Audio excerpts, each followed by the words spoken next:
North American Free Trade Agreement, NAFTA for short, is an agreement between Canada, the United States, and Mexico. It creates a trade bloc in which trade barriers are reduced for the benefit of the three economies and the overall benefit of the average North American citizen.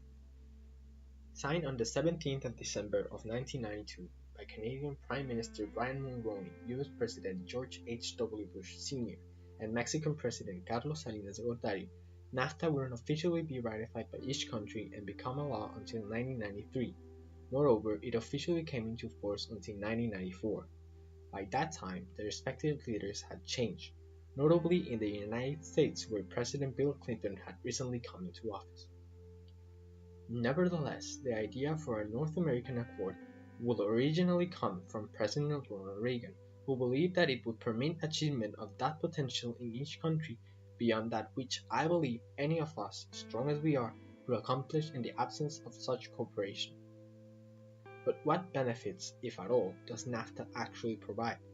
Turns out, NAFTA has been considerably beneficial for all three nations.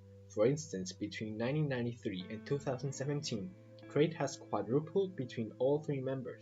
Overall prices in the US have lowered. Given lower input prices, new jobs were created after the increase of exports seen with NAFTA, and a greater economic growth was present with NAFTA with as much as a 0.5% yearly boost in the economy of the US. Nevertheless, there were considerable disadvantages, such as job losses in some sectors and reduced wages in the US, Mexican farmers put out of business, and Mexican workers being exploited by foreign companies, as well as a noticeable deterioration of the environment. Likewise, Canadian automakers have been affected due to a massive migration of production to Mexico. Nowadays, a lot of controversy surrounds NAFTA, given the recent criticism it has received by notable figures such as incumbent US President Donald J. Trump.